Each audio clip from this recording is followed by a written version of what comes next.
Hey everybody, it's Chris Buteau with Cleveland Street Mortgage, and today I want to talk to you about home equity lines of credit, or HELOCs, as we call them. How do you shop for those? What should you be looking for in a home equity line of credit? Basically, a home equity line of credit is typically a second mortgage.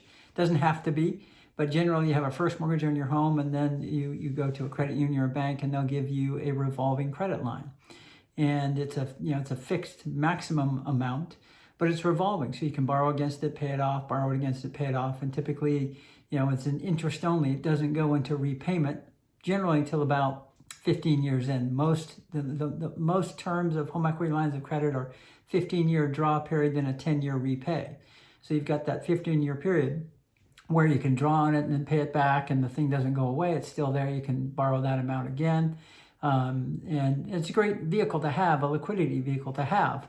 But the thing about these is that they're not uniform like first mortgages. First mortgages, the vast majority of them are backed by Fannie or Freddie, and they all have to fit in their boxes, and there's a ton of uniformity in those products, whereas home equity lines of credit aren't that type of a thing. Virtually every little credit union can have their own terms, their own preferences. You'll have the same sorts of protections and things and whatnot, under federal law. But in terms of interest rates, loan to values, underwriting guidelines, those things won't be as uniform as you will find on a first mortgage. And the upside of that is if you're running into a challenge with a particular bank and an objective that you have that involves a HELOC, you can call around and you might find somebody who does that. But how do you shop for those? How do you shop for home equity? What's the cost to get in? What's the cost to get out? What's the cost to keep open? And what's the cost to borrow? Those are some of the obviously important questions. Cost to get in. In my market here, I use Boeing Employees Credit Union. They have a great home equity line of credit, and it's free. Unless they need an actual appraisal, they'll run an automated valuation like Zillow, and it's a free credit. It's a free process. You get the home equity line of credit. You don't pay anything to get it. And that's a great deal, and that's not true of everybody. So shop around. You may or may not have that in your market, but it certainly exists in some markets, and it's worth getting. Now, what about the cost to get out? Some lenders will give you a free home equity line of credit, but then if you close it within 3 years, for example, they'll charge you a $400 or $500 early termination fee. Because they're paying those costs for you to get the loan. It's not that nobody gets paid if they need appraisal, title, credit, all those things that they're paying for on your behalf, escrow, and they want to make that back by having that line of credit open for at least 3 years with them. Well, again, not everybody does that. Not everybody charges you an early termination. So ask about that. At least be aware of that. Cost to keep open is almost invariably going to be nominal. Generally, it's about $50 a year just to keep the line open every year. That's generally well worth it, but it's worth asking about. The cost to borrow, I list that fourth. It's not that it's the fourth most important thing, but it's also not necessarily the first most important thing to look for. A home equity line of credit is typically something that is for short-term borrowing. They're not a great vehicle for long-term. A revolving line of credit is not great necessarily for long-term borrowing for large amounts of money because they're variable monthly. They're generally tied to the prime rate. They're prime plus a margin.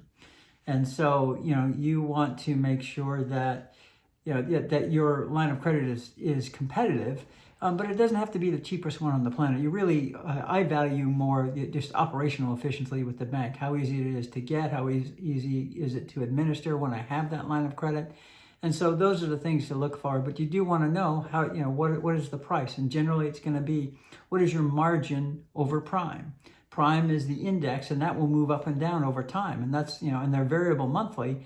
And so as the prime rate goes up, and we've been through periods in our, in our history where prime goes up, month to month, half a point, quarter point over, a reasonably short period of time, you can find your interest rate going up significantly.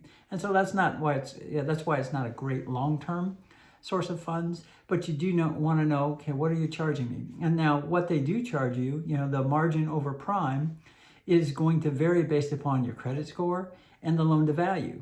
So the higher percentage of the value of your home you borrow, then the higher that margin is going to be, the higher the cost of borrowing, and the lower your credit score, the higher that's going to be. But you just want to know what those things are. What are they charging you? And then some other features to be aware of is just different lenders have different loan to value limits. Some will limit you to 80% loan to value. Some will go to 90. They used to go to 100. I don't know of anybody that does that now, but that, could be out there. But just be aware of that, that if you need to borrow 90% of the value of your home, and the way they'll calculate that is they'll do an estimate of your value, they'll multiply that by 90%, and then they'll subtract out the value of whatever first mortgage you have on that. And then whatever's left there is what they can borrow, lend you on that. And so depending on how much you need, you just want to know what are their LTV limits or loan to value limits. And then also, what are the fixed rate options? Most home equity lines of credit come with what's called a fixed rate partition option.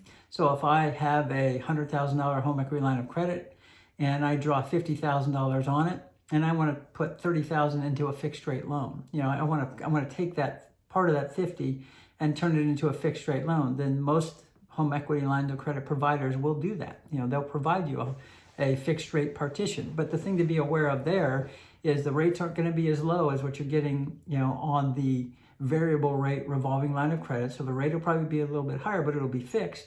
But also the term won't be a 30-year mortgage. Typically most HELOC providers, when they give you a fixed rate option, they're only going to let you fix that rate in over 10 or 15 years max. And then you have to pay it up. Then it becomes, instead of an interest-only revolving line of credit, it becomes a fully amortizing fixed rate partition. And so you're paying that chunk off over 10 years or 15 years or however long they'll give you. And so that's just something to be aware of, when you're deciding to fix something in. Generally, sometimes people in the past might put a car loan on that. I don't know why you would anymore. The tax laws aren't so favorable anymore for doing that on the house. And generally, auto loans are pretty cheap anyway. But there's reasons why you'd want to fix in a second over a longer term. And so, those are the main things to think about. And that's it. Thanks so much.